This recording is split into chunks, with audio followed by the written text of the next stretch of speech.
फिर आगे बाबा कहते हैं कि मैं आता ही हूँ कल्प कल्प संगम युग पर। लोग कह देते हैं कि परमात्मा युगे युगे आते हैं। कितनी बड़ी बात है। युगे युगे आना अर्थात सत्युग के बाद त्रेता, त्रेता के बाद द्वापर, द्वापर के बाद कलयुग और सत्युग के बाद त्रेता, जिसमें 2 कला कम हो जाती है। सत्युग में है 16 कला और त्रेता में है 14 कला। तो परमात्मा यदि दोनों के बीच में आए, युग एक युग के बाद दूसरे युग के पहले आदि में, तो 16 कला से 14 कला हो गया। द्वापर के बाद आए, त्रेता के बाद द्वापर में आए, उस बीच उस युग में आए तो त्रेता में 14 और द्वापर में सीधे 8 कला हो गई। तो इतनी कला कम होगी। तो परमात्मा जो युगे युगे आ रहे हैं तो डिटेरिएट हो रहा है, कला कम होती जाती है, संसार बिगड़ रहा है। तो ये कितनी बड़ी ग्लानि है ना भगवान की, कि भगवान आ भी रहे युगे युगे और ही खराब हो रहा है, सृष्टि और ही पतित हो रही है। अब जैसे हमारे घर में कोई फ्रिज है या कोई और इक्विपमेंट, वॉशिंग मशीन है, कुछ भी है, ठीक है, हमने मिस्त्री को एक बुलाया और जब जब उसको बुला रहे हैं तब तक मेरा फ्रिज और ख़राब हो रहा है, तो हम क्या वो फिर मिस्त्री को बुलाएंगे? नहीं ना। तो परमात्मा को हम सब बुला रहे हैं, पता है कि दुनिया बदल देंगे, वो सब कुछ दुख से सुख की ओर ले जाएंगे, तभी तो बुला रहे हैं ना। यदि पता होता कि वो आके और गड़बड़ करेंगे तो क्यों बुलाएंगे? कोई याद नहीं करेगा उनको। तो यही बात है, इसी को बाबा क्लियर कर रहे कि मैं युगे युगे नहीं, मैं कल्प में एक बार आता हूँ। फिर बाबा कहते अगर अभी तुम उन्हों को वर्षा देंगे तो क्या दोगे? लौकिक पिता अगर अपने बच्चों को वर्षा देगा तो क्या देगा? ठिक्कर ठोबर ही देगा। ठिक्कर ठोबर मतलब विनाशी चीज़ें, धन दौलत घर बार, ये क्या है? विनाशी है, हमेशा के लिए साथ चलने वाली चीज़ नहीं है। और परमात्मा में क्या दे रहे हैं? 21 जन्मों की स्वर्गिक वर्षा, आत्मा को वशियत दे रहे हैं, आत्मा की कल्याण कर रहे हैं, आत्मा के सारे लेप छेप मिटा रहे हैं। तो भगवान अभी आते हैं और अभी आकर हम हमारे पहाड़ों जैसे दुख पर मरहम लगाने आए हैं। और पहाड़ों पर जब बर्फ़ का तूफान आता है तो पंछी आदि सब खत्म हो जाते हैं ना, तो उसी तरह से ये बॉम्ब्स के तूफान भी ऐसे ही आएंगे। आज दुनिया जो इतना ज़्यादा आणविक हो रही है, परमाणु बम, और किस तरह से हम आज देख रहे हैं कि क्या माहौल है, युद्ध जैसी स्थिति तो बनी हुई है, कभी भी कुछ भी हो सकता है। तो उसके पहले तैयारी कर लो। बाकी सत्युग में तो मौत का डर नहीं होगा, क्योंकि वहाँ अकाले मृत्यु होती नहीं है। पूरी पूरी आयु जी लेते हैं, 150 वर्ष। उसके बाद कहते हैं कि चलो अब शरीर छोड़कर बच्चा बनते हैं फिर से। इसीलिए उसको अमर लोग कहते हैं। शरीर छूटेगा लेकिन मृत्यु नहीं होगी। फिर बाबा वही बोल रहे हैं कि श्रीमत पर तुम्हें चलना चाहिए, ऐसे पिता की श्रीमत पर चलना चाहिए जो तुम्हें ऐसी दुनिया में ले जाते हैं जहाँ विकार का नामो निशान नहीं, दुख का नामो निशान ही नहीं। तो मुरली मिस नहीं करनी, पढ़ाई का बहुत कदर करना है। कोई सख्त बीमार है, बेड पर है, फिर भी मुरली मिस नहीं करनी। मुरली तो उसे मिल रही है ना, मुरली जो चाहेंगे उसको जरूर मिलेगी। फिर बाबा कहते हैं कि रजिस्टर ले आओ तो मुझे मालूम पड़ेगा कि कौन कौन पढ़ रहा है, कौन कौन मिस कर रहा है। भगवान को तो सब पता है ना, क्योंकि इसी धंधे में कमाई है, बाकी सब धंधों में है धूल। बाकी सब धंधों में हम क्या कमाई कर रहे हैं? विनाशी चीज़ है। जो एक 100 रुपया है मेरे पास, कोई चीज़ सामान खरीद, मेरे 100 रुपया ख़त्म हो गया ना। लेकिन ये धन, ज्ञान धन, हम जितना देंगे किसी को, मेरे पास 100 का 200 हो जाएगा, मतलब बढ़ जाएगा। तो सारी जवाबदारी तुम्हारे ऊपर है, तुम सचखंड की स्थापना कर रहे हो, इसीलिए खबरदारी रखनी है। मेहनत है पढ़ना और पढ़ाना, ऐसे नहीं कि सिर्फ पढ़ना है, पढ़ना ही सिर्फ नहीं है, पढ़ाना भी है। तो प्रवृत्ति मार्ग वाले हो, 8 घंटा भर काम करो। गवर्नमेंट भी कायदा निकालती है 8 घंटा करो, सारे दिन में 8 घंटा काम करो। लेकिन बाद में आके फिर याद में आ जाओ, और कर्म करते भी याद कर लिए तब तो अहो सौभाग्य। तो यहाँ बाबा हमें सिखलाते हैं कि हम ऑन गॉडली सर्विस पर हैं। किस सर्विस पर है? On godly service. सिर्फ ओनली सर्विस पर नहीं, सिर्फ अपनी सर्विस नहीं, अपनी बुद्धि की कि मुझे खुद को पवित्र बनाना है, बस नहीं। हमें बनना और बनाना है, हमें भारत को स्वर्ग बनाना है, पूरे युग को बदलना है। तो खाली एक आदमी को बदलने से हो जाएगा क्या? हमारी मंशा ही चाहिए, वह नहीं है कि हम कैसे किसी और का भी कल्याण करें, भगवान का परिचय कैसे दें। जैसे उस सेना की जिम्मेवारी रहती है ना, उस सेना की जिम्मेदारी रहती है ना कितनी बड़ी, कि मुझे एकदम देश को आज़ाद कराना है, मुझे दुश्मनों से के दांत खट्टे करना है, तो चीफ कमांडर, कैप्टन आदि सब पर कितनी जिम्मेदारी रहती है। तो तुम सब, हर एक बच्चा मेरा चीफ कमांडर, कैप्टन है। हुँ? कई है ना जो अच्छे अच्छे सेंटर खोलते हैं, तो बन गए ना कमांडर। हुँ? और हर एक को देखना है कि सर्विस के बजाय कहीं डिससर्विस तो नहीं हो रही है, बहुत चेकिंग करनी है। कई बच्चे होते हैं जो सारा दिन खेलते रहते हैं और छुट्टी के टाइम पर घर आकर बताते हैं कि हम तो पढ़ कर आए हैं। कई बच्चे स्कूलों में, कॉलेजों में सारा दिन खेलेंगे, क्लास बंक करेंगे, छोड़कर चले जाएंगे, घर पहुंचेंगे एकदम क्लास के टाइम पे कि हम तो पढ़ कर आए हैं, क्योंकि माँ बाप तो रजिस्टर देखते नहीं स्कूल में जाकर। लेकिन कई माँ बाप होते हैं जो ध्यान रखते हैं कि मेरा बच्चा अच्छी तरह पढ़े, चेकिंग करते हैं, टीचर से बात करेंगे, मिले जुलेंगे। लेकिन यहाँ शिव बाबा तो अंतर्यामी है, उसको रजिस्टर देखने की दरकार क्या है, वो तो हमारे जन्म जन्म का रजिस्टर एक सेकंड में बता देंगे। शरीरधारी को रजिस्टर दिखना पड़ता है ना, परमात्मा निराकार तो सब जानते हैं, इसलिए बाबा कह रहे हैं ऐसा नहीं कि सारा दिन याद मत करो और एक समय आकर के हम तो बहुत याद में रहते हैं, नहीं, बाबा को सब मालूम है।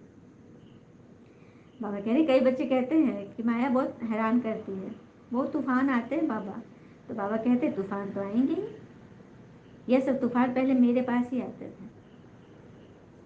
क्योंकि जब हम इसको अनुभव, हमको जब इनका अनुभव न हो तो बच्चों को कैसे समझाएंगे।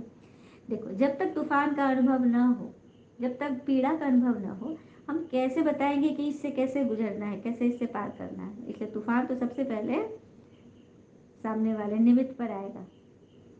अपने आप की संभाल करनी है ताकि बच्चों को समझा सके। माया हैरान करती, नींद नहीं करने देती, टाइम भी वेस्ट किया, तो ये तो उसका फर्ज है, टकराएगी जरूर। माया का तो फर्ज ही है कि बच्चों की चेकिंग करे, परीक्षा ले। बाकी तुम्हारा काम है कि कैसे याद कर माया को भगाना। तुम्हारा काम है माया को कैसे भगाओ, कैसे कैसे युक्ति लगाकर माया को भगाओ। माया भी युक्ति से आती है। हाँ, कई बच्चे हैं जो थोड़ी सी भी माया आई ना तो घबरा जाते हैं। जैसे वैद्य लोग कह देते हैं ना, दवाई लेने से बीमारी उथलेगी, अंदर से निकलेगी, जड़ से निकलेगी, काफी सारे निकलेंगे। पर तो कई ऐसा होता है, जरा सी बीमारी में उथल आई तो छोड़ देते हैं, नहीं नहीं ये वैद्य ठीक नहीं है, मैं जाऊंगी डॉक्टर, अंग्रेजी दवा खाऊंगी। कई लोग होते हैं ना ऐसे। तो यहाँ भी ऐसे ही है, ज्ञान में जब थोड़ी बड़ी तूफान आने लगते हैं तो बस चले जाते हैं संतों के पास। नहीं, वहाँ तो बहुत अच्छा है, क्योंकि और संत लोग भी कहते हैं कि यहाँ कोई दिक्कत नहीं है, आप सब चीज खाओ पियो मौज करो, कोई दिक्कत नहीं, आराम से रहो। अरे इतना आराम से रहेंगे तो राम कहाँ से मिलेंगे, राम कहाँ से मिलेंगे। तो यहाँ तो सिलेक्शन हो रहा है, दुनिया में इलेक्शन होता है, लेकिन यहाँ सिलेक्शन, गॉडली बच्चों की सिलेक्शन हो रही है। कहते हैं कि गीता की अथॉरिटी है। गीताएं तो आजकल बहुत है, टैगोर की गीता, गांधी की गीता। आजकल जो घर से रूठते हैं वह गीता का अर्थ कर देते हैं और अपना नाम डाल देते हैं। क्या बात है, मतलब घर से रूठ कर, मैंने घर बार जो छोड़ दिए, जो सन्यासी बन गए, तो वो भी अपना नाम डाल देते हैं गीता पर टीका टिप्पणी। एक ने गीता में लिखा कि बैगन खाने से यह होगा, भिंडी खाने से यह होगा। बाबा सब कुछ जानते हैं, किसने किसने क्या लिखा है ना, सब बता देते हैं। और ये ब्रह्मा बाबा भी रोज गीता का पाठ करते थे। जिनके तरह भगवान आए ना, वो भी रोज गीता का पाठ करते थे। जहाँ भी जाते थे, राजाओं के पास भी जाते थे, तो गीता साथ में रहती थी।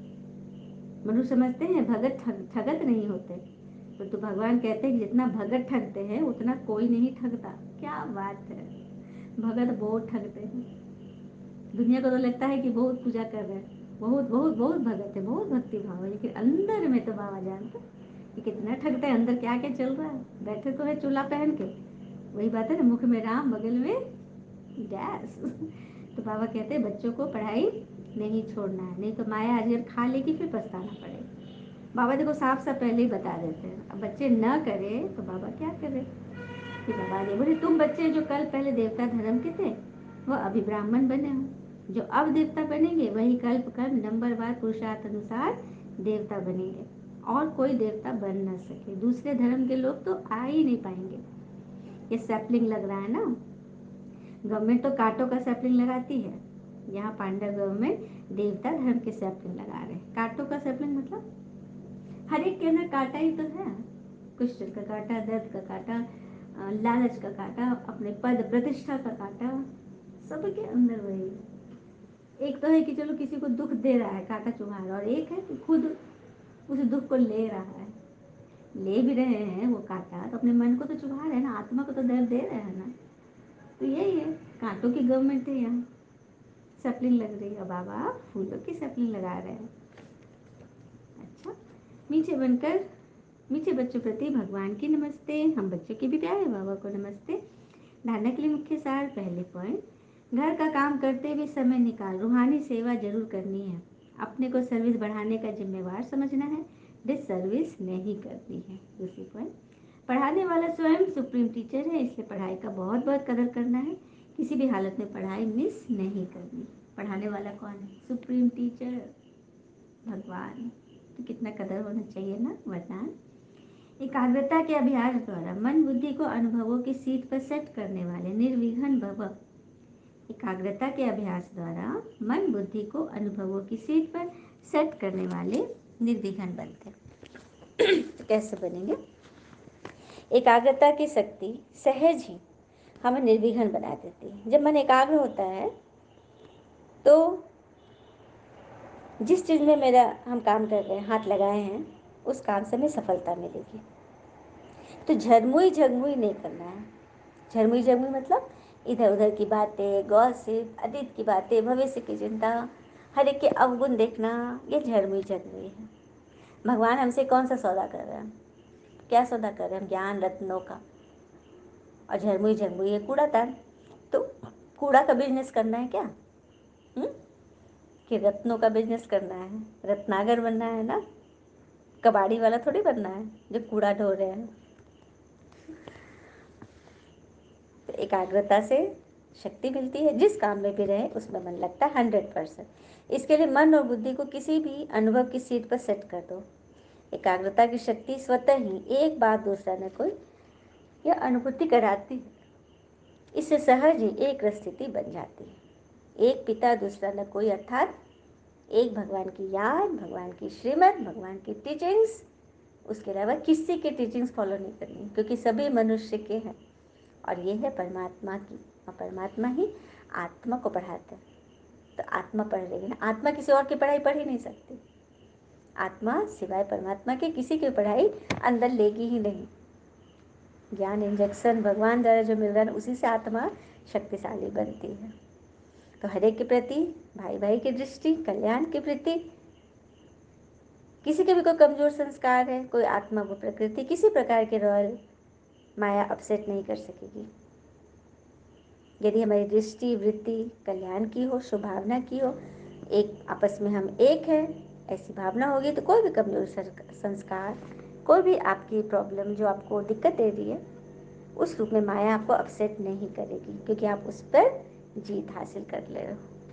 स्लोगन, सेकंड में विस्तार को सार में समाने का अभ्यास ही अंतिम सर्टिफिकेट दिलाएगा।